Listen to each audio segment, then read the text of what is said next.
Chelsea versus Bournemouth. Can Chelsea make it 4 wins in 4 and 12 from 12 points in the last game before the first international break of the season? Chelsea are certainly the favourites, but Bournemouth should not be underestimated, as Sarri does confirm that says Fabregas is still out injured and does believe that Loftus-Cheek will play an important role at Chelsea in the coming months after improving drastically in the last 10 days. To find out everything you need to know about both sides ahead of tomorrow's game, make sure you watch this preview until the end. Hello there guys and welcome back to 100% Chelsea for my preview of the Chelsea versus Bournemouth game, with the kickoff being at 3 PM UK time tomorrow on September the 1st at Stamford Bridge of course. And of course, as always, there will be a review, there will be fan cams, there will be a vlog and all sorts about the game, as we do for every single game in the league, in the Cups and obviously in the Europa League this season as well. So if you haven't already, do make sure you subscribe to 100% Chelsea if you haven't already. And also don't forget to click the notification bell button and choose to be notified about all uploads so you make sure that you don't miss out on any of our videos. And also, let's see whether we can hit 700 or more likes on this video. That'd be absolutely class. So smash that like button down below, we'd massively appreciate it. And it just shows us that you do enjoy our content. Before getting into the video and speaking about both teams and Maurizio Sarri's, press conference, we'd like to speak about BetBull and the app, who we have teamed up with for this video. So thank you to them for that. And also, in all honesty, it's just a really cool and handy app for betting. As you can see, the layout is nice and simplistic. It's not overly complicated like you see sometimes where you can barely figure out how to actually place a bet or where to actually place a bet. It's nice and simplistic and it's all quite easy to figure out. And also you can copy other people's accumulators, which can be quite handy when you're not quite sure what exactly you want to bet on, kind of maybe get an inspiration from it as well. So, that can be quite good. And they also have this new feature called the ACA Lab, which works a little bit like Tinder, or probably also some other dating apps out there available to you. But basically what it will do is kind of show up one bet after the other, kind of like it does, for Tinder with girls or guys, whatever you're into. And you basically have to decide whether you want to keep a bet or, not use it, get rid of it by swiping left or right. If you swipe left, you get rid of it. If you swipe right, you add it to your accumulator basically. And after a few swipes, there will also be a secret chest that shows up, which, will give you some sort of bonus usually. Like in this case, it gave us a 5% bonus on our bet, which is obviously quite cool because he doesn't want a 5% bonus basically. As you can see in the bottom right, your odds obviously will get bigger the more bets you add. And after you're happy with the amount of bets that you've added to your accumulator, you obviously place your bet and, you just finish placing your bet, whatever, amount you feel like is right basically. And then you will have the option to spin the wheel, which can give you, another one of all sorts of bonuses and insurances. Like you see on TV, you just basically press to spin the wheel and it gives you some sort of bonus, which, no one can really complain about. So if you're 18 or older and do want to check out BetBull and the app, the link to download it is down in the description below. Of course, like I said, to download the app. But please guys, always make sure that you do bet responsibly. So if you do want to check out the app and BetBull, do make sure you use our link in our description, because that way you will also receive the offer that we have for you, which is by betting £20, you will also get £20 in free bets with it. So, that is only if you use that link. And basically, you'll also be helping out the channel, for example, to improve things like my ridiculous camera and mic quality you've already been putting up with for 2 years, which is way too long, and we know that. But obviously, these are the kind of things that help us change that. But also other things, like it enables us to do a giveaway here and there. And also, it helps us, make our way to these Europa League games that are coming up and that don't come in cheap at all. So yeah, thank you to BetBull for teaming up with us. And like I said, if you want to have a look at it, make sure you use the link in our description. But now actually speaking about the game and speaking about our opposition Bournemouth, who have had a very good start to the season actually. Although they didn't exactly face the toughest of opponents, they're still on 7 points from 3 games, which for Bournemouth is a very, very good start. On the opening day, they beat Cardiff 2-0. That was then followed by a 2-1 away win at West Ham the week after, and then a 2-2 draw with Everton after going 2-0 down in that game. And that game generally was a bit of a crazy game. Richarlison was sent off for Everton in the first half. Then Everton actually took the lead start of the second half anyway. Then Bournemouth had their player Adam Smith sent off as well, which in my opinion was a bit of a harsh red card. Maybe that's just me, I don't know. Then Everton actually went 2-0 up, but then Bournemouth brought it back 2-2 within 5 minutes with a penalty by Callum Wilson and then a tap-in by Nathan Aki following a set piece. And Bournemouth actually also had a midweek game, as they did play in the second round of the League Cup, of the Carabao Cup, in which they beat MK Dons 3-0. And officially, Bournemouth have started all of their 3 league games in a 4-4-2 formation. but you could just as much, say it was a 4-2-3-1, because one of King and Wilson that are lined up as the two strikers usually drops deeper, kind of like a number 10, which obviously, gives them various options of a striker kind of coming from deep as well, with already one being in the box kind of thing. But it also kind of just suggests that not all formations are always what they look like, just on paper kind of thing. And I mentioned Callum Wilson there. He, by the way, already has 3 goals this season, including an absolute worldie of a solo goal against West Ham when he basically beat 5 defenders on his own. Fair enough, that was also down to West Ham's defenders being, dreadful, basically. But also, he did really well to score that goal, and fair play, was absolute worthy of a goal. Bournemouth, while still being fairly compact and solid at the back, don't really do what Newcastle did against us last week. I'm almost certain that Bournemouth won't sit back with 10 or 11 men in and around their box basically for the whole game. So they might be a bit more dangerous going forward than Newcastle were, but we should also definitely find more room and space to attack ourselves. Well, that sounds like it could be easier for us. They do try and play their football. They're good on the counter, but also their passing and combination play shouldn't be underestimated at all. And Eddie Howe, the manager, is a very good manager that knows what he's doing. So they're definitely not a team to underestimate, because they will try and play football against us, and they're quite good at it. Otherwise, they wouldn't be on 7 points right now. So it's not something to underestimate. But going forward, it should be slightly easier to create chances than maybe it was against Newcastle. But it will probably be a bit more tricky to actually defend against them than it was against Newcastle. But yeah, that's really it about Bournemouth. And now speaking about Maurizio Sarri's press conference. And to start it off with, he was asked about an injury update basically, and Sarri confirmed that Fabregas is still out. He still has pain basically when running on the pitch, so at the moment he's only able to run in water, but Sarri does hope that he'll return to the pitch next week.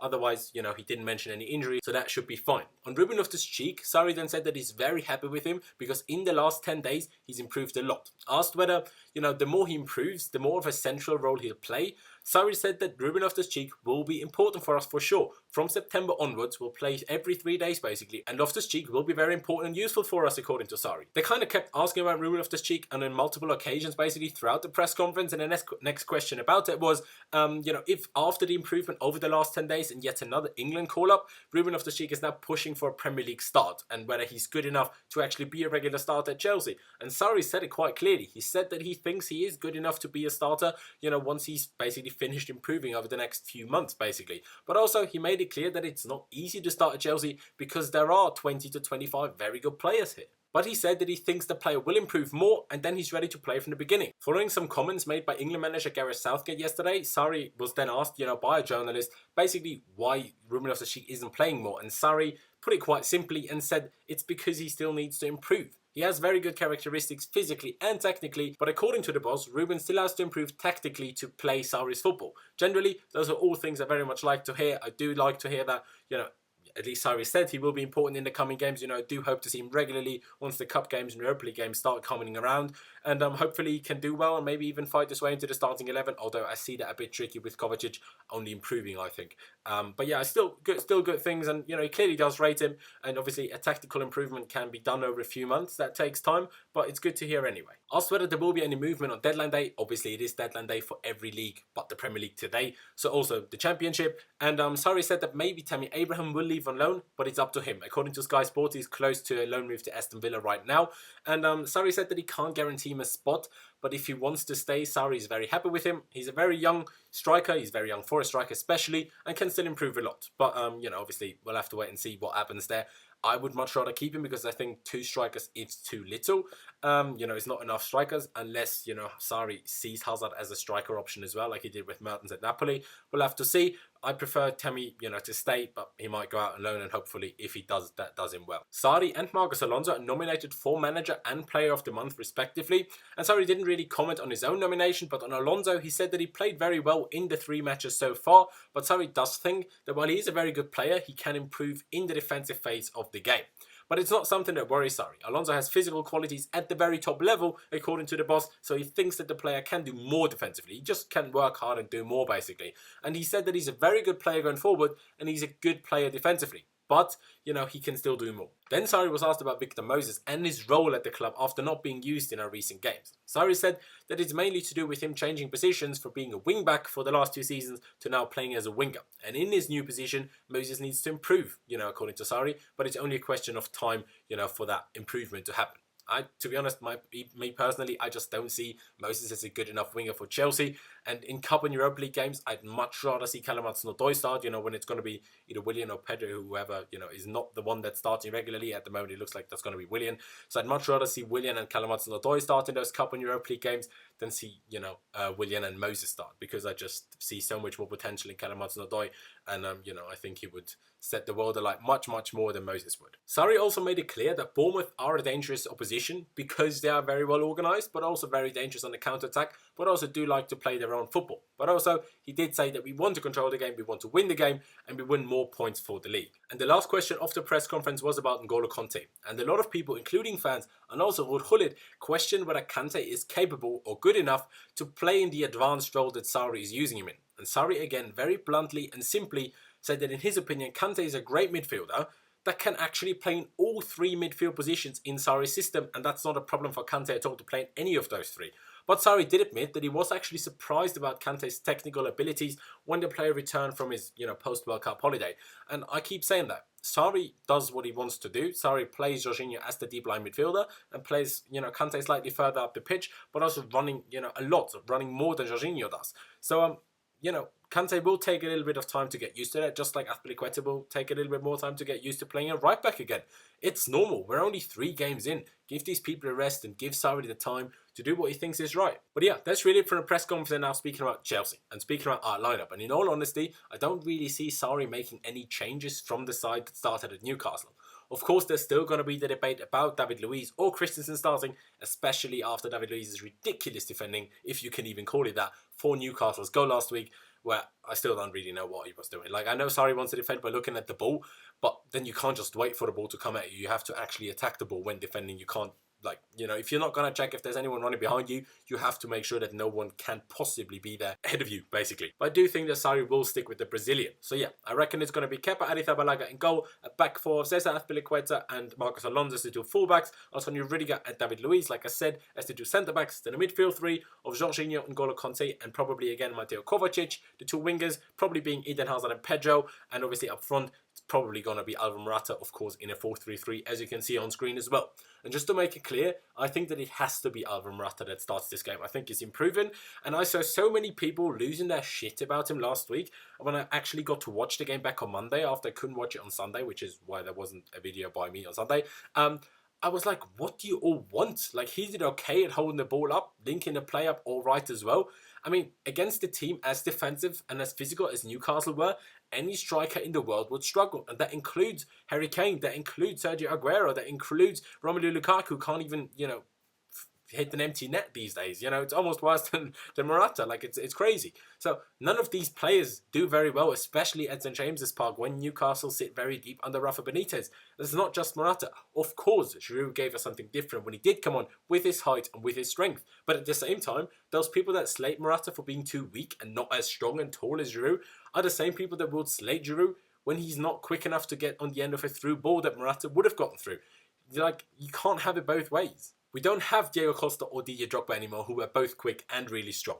We have to deal with that. That's just the case. Those kind of strikers don't come around every week. It's just what it is. And against Bournemouth, I think MORATA will have at least a little bit more space. So we'll therefore be, be capable more of running, after through balls. We will be capable of playing through balls. So I think MORATA will have a better game against Bournemouth than he did against Newcastle. But of course, we can still bring on Olivier Giroud after, say, 60 minutes or something to give us something different, like we did at Newcastle. And it obviously ended up working with him kind of having a big hand, or head rather, in Alonso's, or the own goals, the decisive own goal. There's not that much to say as to what we should do to win that game, because we're a bit different now. We want to put our football onto the opposition, not like last season and, under Mourinho as well, when we kind of adjusted ourselves to the opponent. We make them adjust to us. Possibly against Man City, that's a bit different, but generally we make them adjust to us.